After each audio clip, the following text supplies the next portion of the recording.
pay ransom for hostages. That's the motion. All right. It's my pleasure, and I hope you'll join me in welcoming the opening speaker from the proposition side from the Hackley School.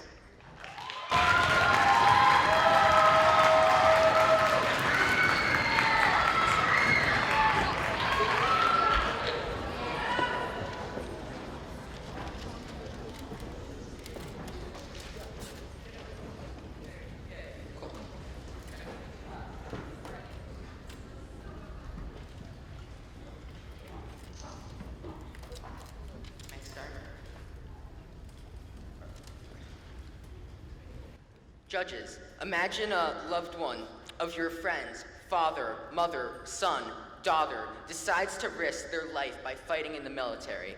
They lay their life on the line to protect the ideas of freedom and democracy around the world. Imagine now they are captured in battle by a ruthless terrorist organization and are being held hostage for another prisoner the U.S. captured. And the government that he or she risked their lives to protect refuses to pay ransom for them. Imagine for another hostage prisoner, and imagine that the government that he or she risked their life to defend sentences them to death. The proposition would like to frame the debate as the U.S. government should pay ransom for military personnel hostages captured during battle. The first priority of the U.S. will be to get these hostages back peacefully without any exchange. The second priority will be to get them back through prisoner exchange, and the last resort will be to exchange through money.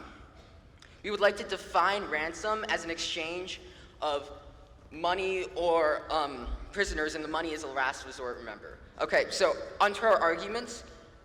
Our first one will be that the necessary and proper clause gives government power to protect their citizens. Our second argument will be that the U.S. should not turn their backs on their soldiers. Our third argument will be that there are no other viable options. And our fourth and final argument will be that it will show our loyalty. To go back to my first argument, which is the necessary and proper clause gives government power to protect their citizens. If the government can do it through the necessary and proper clause, the government can do anything that is necessary and proper, as given in the name of the clause, to protect the citizens. They can do anything which can include ransoms. Our second argument was that the U.S. should not turn their backs on their soldiers. The job of the government is to protect their citizens. We put our soldiers on the front line in combat to protect the rest of us and to protect the right to freedom and democracy. We have an obligation to them. The heroes responsible for protecting our freedom to know that they risk their lives to protect. They risk their lives to protect us. Now it's time for us to pay them back. We cannot turn our backs on them because they never turn their backs on us. Our third argument was that there are no other viable options. Mounting of a rescue operation is actually the leading cause of death among hostages. For every miraculous rescue, there are dozens of failed attempts. And given the risks and logistical challenges of such operations, they are rarely attempted due to the very low option for hostages to escape. Even if a hostage does escape, they find themselves in places such as Mogadishu or Raqqa, where the likelihood of death or recapture runs high. The only options we have for saving the lives of our soldiers is to trade the prisoners or money. The only viable option for safe hostage return is exchange for prisoners, or exchange for money as a backup. We need these soldiers back. They never turned their back on us, and now we're just going to repay them by not getting them back to freedom. Our final argument is that it will show our loyalty.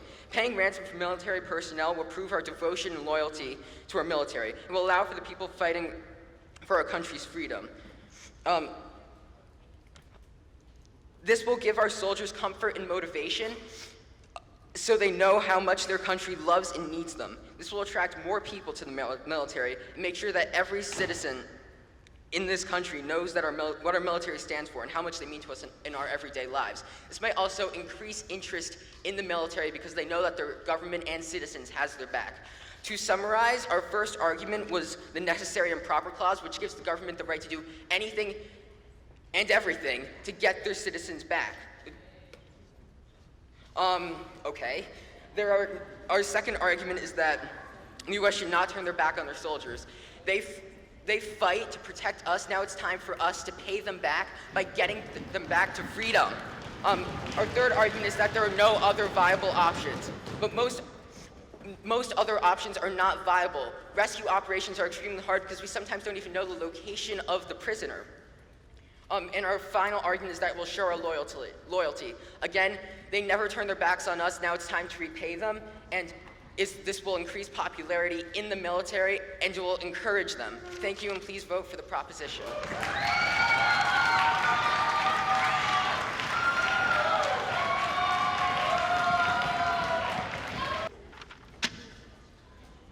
Judges, are you ready? Opponents, team? Okay. Hello, Judge. My name is Chris Young, debating as the first opposition speaker on the affirmation the United States should pay ransom for hostages. Before I move on to elaborate on my team's case, I would like to refute the proposition's points. Judge, my opponent's first contention was that ransom is necessary to protect the United States citizens. However, Judge, the only solution to protecting our citizens from terrorist organizations is not paying ransom at all. As I will be elaborating later on in my case, ransom will only lead to the furthering of capturing citizens, harming our society even more, harming America even more. Judge, my opponent's second contention was that paying ransom, we should not turn the back on our soldiers, and we should protect our country. However, Judge, we will just be risking the lives of our country by paying more ransom and allowing these terrorist organizations to be funded even further to capture more citizens and hurt our country even more. These soldiers who have put so much into fighting for the war will just be set back by these terrorist organizations. And Judge, my opponent's third contention was that there are no other viable alternatives to ransom, and I'll prove later on in my second contention that there are better alternatives. And Judge, I would now like to begin by defining some terms and stating our team's two contentions. According to the New Oxford American Dictionary, ransom is defined as a sum of money or other payment demanded or paid for the release of a prisoner. Should. That topic is absolute. There is no some hostages or a few hostages. Rather, the topic will be debated as if, in the event of an American is taken hostage, the United States will definitely pay ransom. I now state our team's two contentions. 1, ransom risks the lives of innocent people. And 2, other productive alternatives exist to ransom.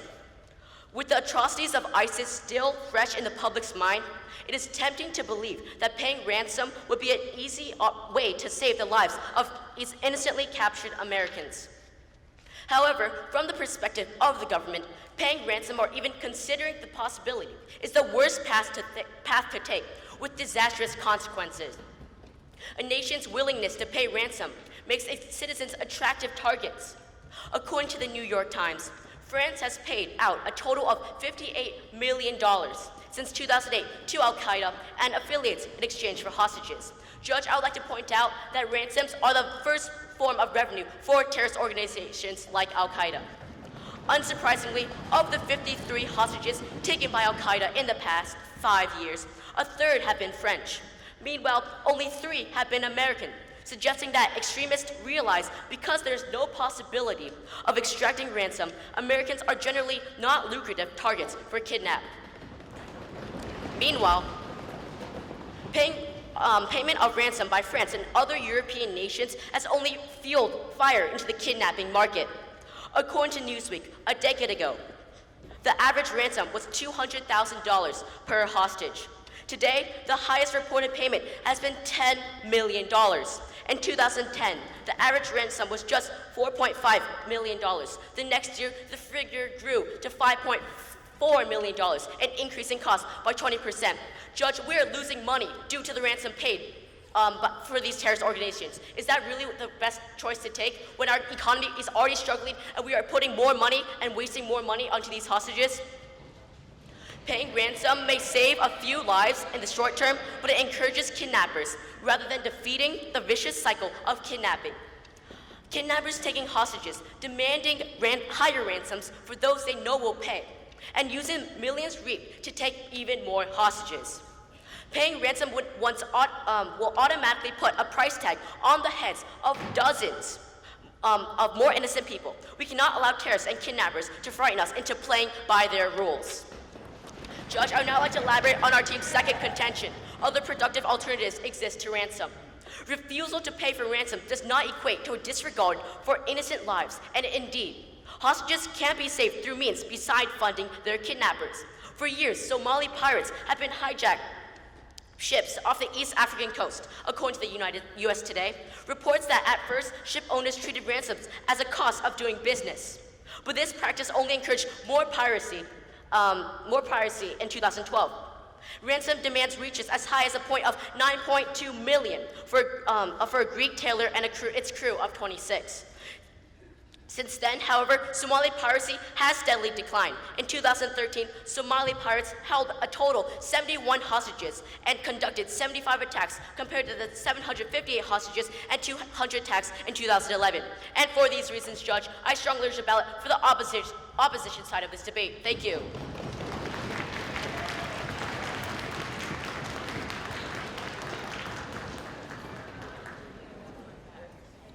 Yeah, all right.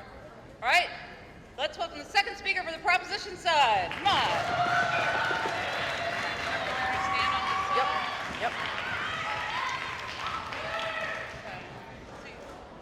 Hello? Yeah, there we go. All right. All right, good. Hello, judges. I am the second proposition speaker. My name is Robert Patterson. I am representing Hackley School. So first, I'd like to go over a few of my opponent's points, and I'd like to clear up some things about the frame. Then I would like to go back and strengthen my own team's points. So our opponent's two main points, that it risks innocent lives, and they brought up the examples of some European countries, including France, that it was funding terrorist organizations and further allowing innocent citizens to be captured. But again, I'd like to remind you, judges, that we are talking about the trading of prisoners, not by paying ransoms. We are talking about trading prisoners, and we are not funding these organizations by trading our prisoners and getting our soldiers home.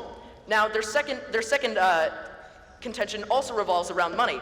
They say that there are other alternatives to paying these terrorists, and we agree. There are other alternatives to paying them, and that's what we're saying. We're saying that we're trading prisoners for our soldiers, and we are not paying the terrorists, and we are not furthering their terrorist organizations by funding their horrible deeds. Yes, we did. We stated that very clearly in our frame. Now I would like to continue and talk about our main points. So our first main point is that the necessary and proper clause in the United States Constitution states that the United States government has the ability to do anything and everything it takes to get our citizens to be safe. And to do that, we have to trade our prisoners for these soldiers that are laying their lives on the line overseas and not funding their organizations by paying them no thank you. Now I'd like to move on to our next argument, is that the United States should not turn their backs on their soldiers. The job of the government is to protect their citizens. We put our soldiers on the front line in combat to protect the rest of the United States, to protect the right of freedom and democracy. We have the obligation to them, the heroes for protection of our freedom, to know that we have their backs and we can protect them by trading our prisoners for their lives. Now, on to our next point, that there are no other viable options. Most other options do not work, including hostage rescue negotiations. As my colleague, again, so they brought up the example of the Somali pirates, which again, those were terrorists funded by money, not by trade with prisoners. So I'd like to go back and again continue my argument. So there are no other viable options. Most options are not viable. The mounting rescue operations is actually the leading cause of death among hostages. For every miraculous rescue, there are dozens of failed attempts. And given that there are rarely proper rescue missions completed, we have to be able to combat these acts of hostage taking with trading our own prisoners. And again, we'd like to mention that paying ransom for our military personnel will provide our devotion and loyalty to our military. It will allow for the people fighting for our country's freedom to know that the country has their back. We need to show them that the government that they risk their lives for will do the same for them. This will give our soldiers comfort and motivation so they know how much their country loves and needs them. This will attract more people to the military, helping our efforts overseas, and make sure that every citizen in this country knows that what our military stands for and how much they mean to us in our everyday lives. Now I'd like to go back over our main arguments.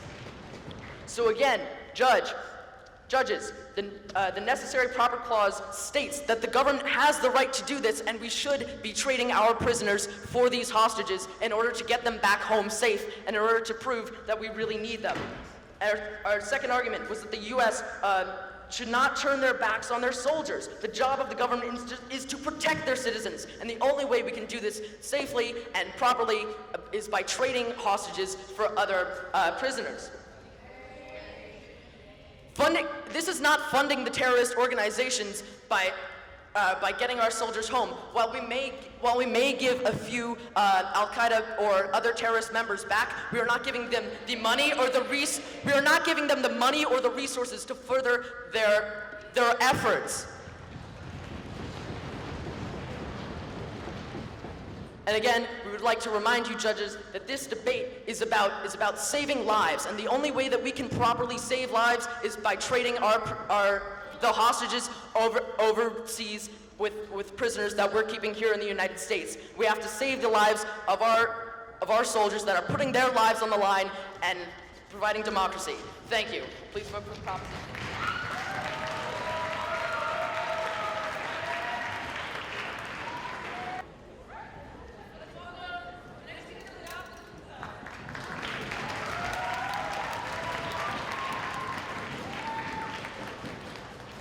Is everyone ready? Audience, judges, opponents?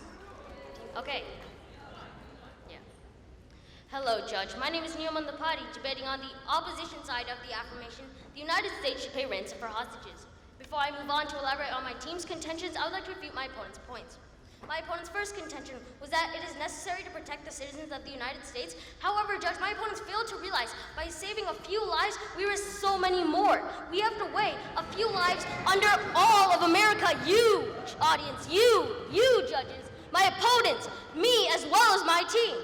My opponent's second contention was that the United States should not turn their backs on the military. However, Judge, they failed to realize that by paying ransom, any form of ransom for that matter, and endangering the country, they go against everything the military stands for. The military stands to protect us. The military stands to protect all of us. And by paying ransom, we endanger all of us. We violate what the military stands for, Judge. So we are not turning our backs on the military. We are standing up for what they say, what their code of honor is. My opponent's third contention was that there are no other viable options to paying ransom, any form of paying ransom. However, Judge, my partner only stated a few, and I will be stating more in my speech. My opponent's third contention was that by paying ransom, we will show loyalty to our citizens. However, Judge, according to the New York Times, every one hostage saved by paying ransom, any form of ransom, 3 more are endangered, Judge. You, me, everyone in this room is endangered if we pay ransom. Now, Judge, I would like to move on to my team's first contention, which is paying ransom risks the lives of innocent people. Judge, according to the Washington Post, according to the Washington Post in their paper, the logic of not paying ransom payments lead to future kidnappings, and future kidnappings lead to additional ransom payments. And it all builds the capacity of terrorist organizations to conduct attacks. We were told by David Cohen. Yes. Washington Post article was only focusing on some money as a form of hostage ransom payment and not on the exchange of prisoners, so anything from that article is irrelevant. However, Judge, I would like to point out that it still applies to any form of ransom. By paying any form of ransom, trading our hostages, we are funding them. We are giving them back their leaders. We are risking ourselves. Judge, we were told by David Cohen, the Undersecretary for Terrorism and Financial Intelligence at the Treasury Department, we need to ask ourselves whether or not we can live with the fact that the money or any form of ransom we pay or trade will be used to buy weapons and will be used to develop plans that could kill our soldiers in Afghanistan, so we are not turning back on our soldiers. According to the New York Times, quote, God blessed us with a good amount of money this month, Al-Qaeda's manager wrote in a letter to Osama bin Laden in June 2010. He also said that we have also designated a fair amount to strengthen the organization military by stockpiling good weapons and coming up with new plans to attack the West. Judge, paying ransom tells captors that they can hold a United States citizen hostage and they will get either their leaders or money from us. This will lead to the repeated actions of United States citizens being captured, which will result in a huge loss of money and a huge loss of strategic placement when we talk about how we have their leaders captive, and safety in the United States, as we would have made our captors more powerful. Now I'd like to move on to my second contention, which is other productive alternatives exist to paying ransom. My first speaker showed how alternatives to paying ransom, such as armed guards and safer ships, have decreased kidnappings by Somali pirates by 90%. In combating kidnappings by terrorists, the United States government uses similar strategies. In June 2012, United States Special Forces rescued an American aid worker in Somalia, killing all nine of her captors in the process. Judge, in addition, the United States has explored other options for protecting Americans. As proven, the way to rescue hostage is to kill kidnappers, stage specialized operations, and prevent Americans from traveling to dangerous zones in the first place. All preferable options to paying millions or leaders outright to organizations dedicated to kidnapping and murdering, to kidnapping and murder, perpetuating more kidnappings in the future, and the need for more payments by keeping them out of dangerous, and the need for more payments. Judge, we can stop the need for more payments and the need for more the trading of leaders by keeping people out of dangerous regions altogether. The State Department continues to issue the highest possible warning against travel to places like Syria and Iraq. Last March, Congressman Frank Wolf introduced a bill to ban all Americans to travel to that region, and for all the reasons above, I strongly urge an opposition ballot for this debate. Thank you.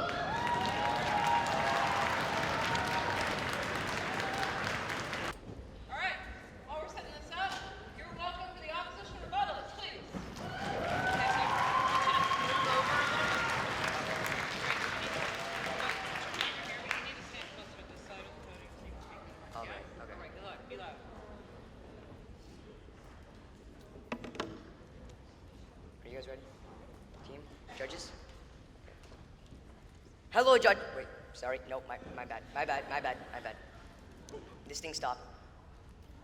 Hello, Judge. My name is Suman Patil, debating as the third opposition speaker on this affirmation. Before I go on to weigh this debate and prove that we have won, I would like to refute all my opponent's points and contentions. Judge, my opponent's first contention is that the U.S. has anything in its power to protect according to a clause that they have mentioned. And so they brought up the fact that we could use prisoner exchanges. But like as my second speaker and colleague has stated, we would be still funding them in any form of in any form of material, Judge, and this would then be funding them with personnel or money of that matter to conduct their operations against the U.S., which could risk the entirety of the U.S. and the 300 million Americans that live here. Their second contention states that we should not turn our backs on our soldiers, but we are violating the entirety of what our soldiers stood for. They stood for the protection of America, and we are violating that by giving them the means to fund their operations and then harm us again, which also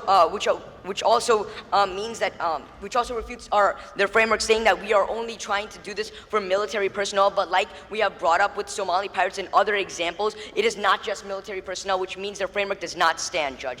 Their third contention is that there's no viable options. And Judge, there is, as we have brought up, this rescue missions and the prisoner exchanges. And so in the end, there is something besides the ransom. And because, like my first speaker has brought up, we will be funding them in some sort of way, no matter what, by giving away the prisoner exchange and the money if they need it. We will be hurting our citizens. And so there is no other viable option than to run rescue missions for these hostages, Judge.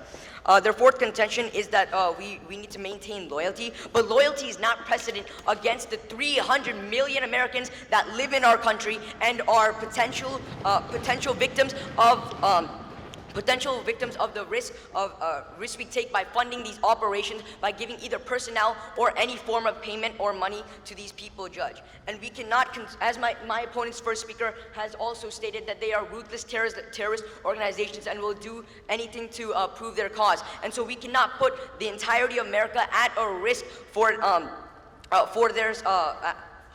whatever they have proposed on the other side, Judge. And I will also use this to rather weigh this debate in the end. Now, I would like to refute their refutes to our contentions. Judge, my opponent's our first contention is that our ransom risk lives of the innocent people, and they have refuted this with their framework, which does not stand anymore, but they have misinterpreted it. We are not talking about only the hostages that could be innocent people, which you tried to refute with our framework, which is now, which does not stand anymore, but the entirety of America as well, Judge. So this means that they have not invalidated our first contention, and rather it stands.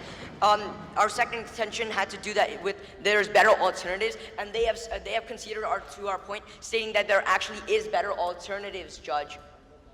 And so we do not need to pay ransom. And because they have conceded to our point, technically they are supporting our side. Now I would like to go on to weigh this debate.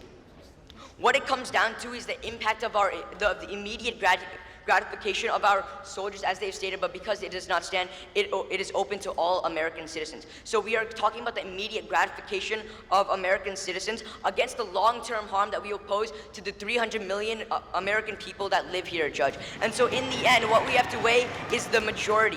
And so in the end, it comes down to these 300 million American citizens, people that live here, and we cannot risk their lives over the immediate gratification of a few lives, Judge. And so in the end, because for these reasons, please cast an opposition ballot, keeping in mind that we have to do the what is morally right, and that is to save the 300 million lives of America. Thank you, Judge.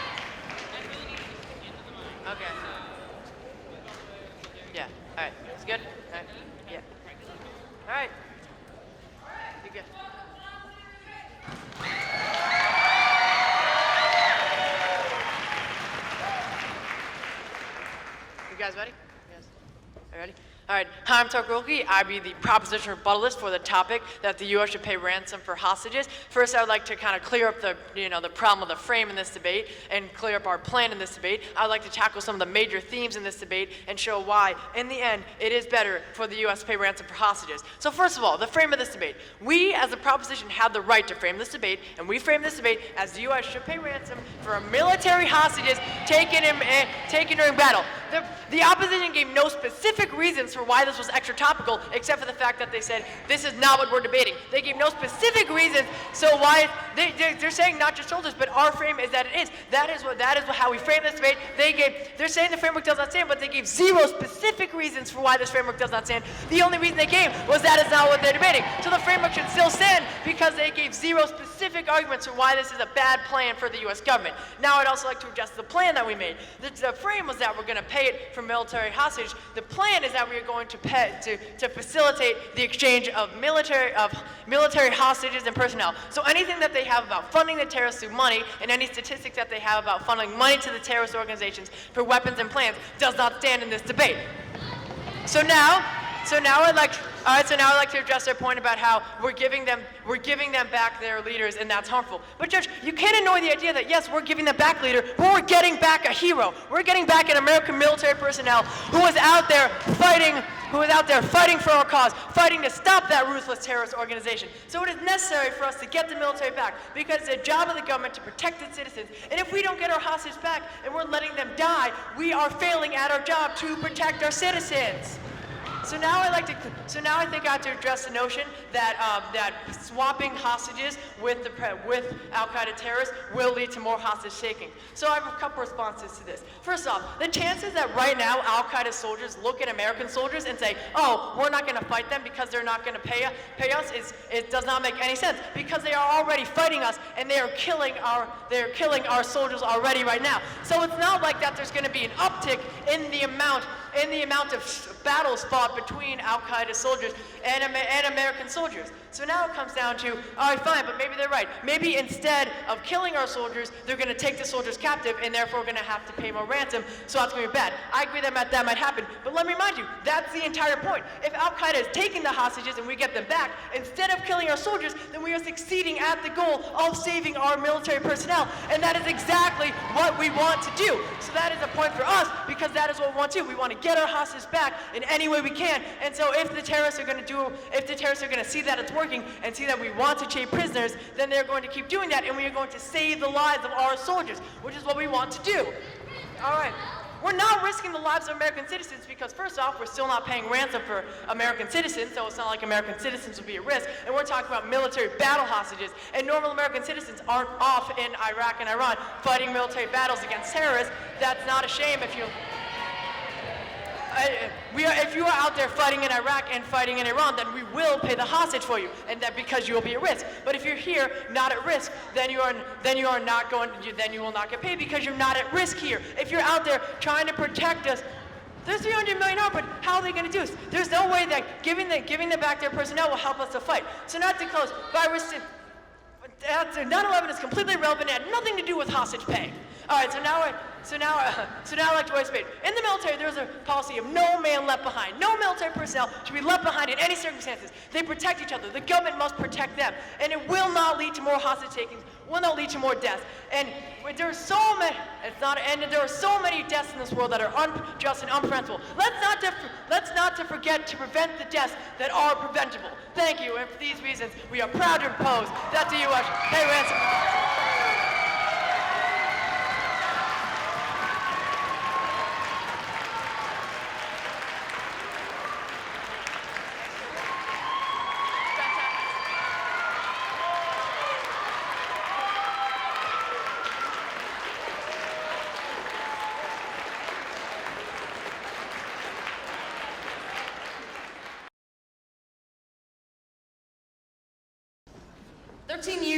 And there's not a year in Maine that I haven't seen that and teared up.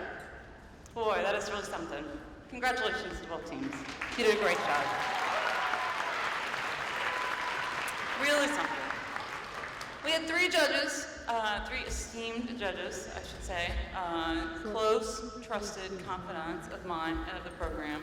And I just want to single out for special praise someone who I think is super awesome, which is the president of the Garden State Debate League, who's Dee Burr. And I just want to give a round of applause for Dee.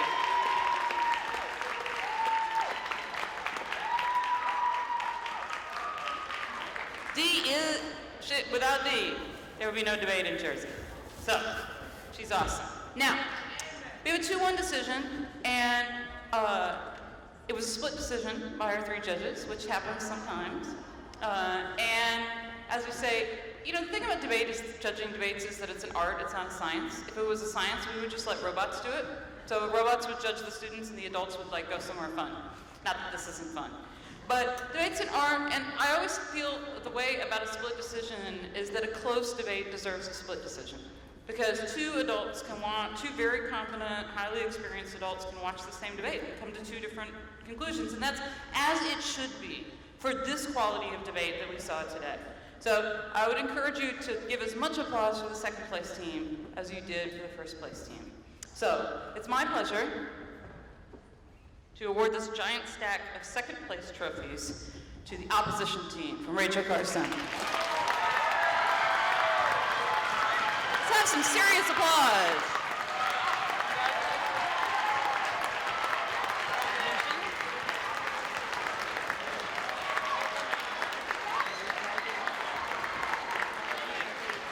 We will do official pictures with the team in a few minutes. And let me just say, here's what this means in practical terms for our public debate champion. In a few hours, our colleagues in California will select their own public debate champion, and that team, whoever it is, out of the 120 or so that they have there, will be invited to participate in an online debate, which we hope to make available to everyone here that will stream with the two teams debating each other on the internet. And that means that y'all might get to watch in action your first ever East Coast MSPDP Public Debate Champion from the Hackley School. The proposition.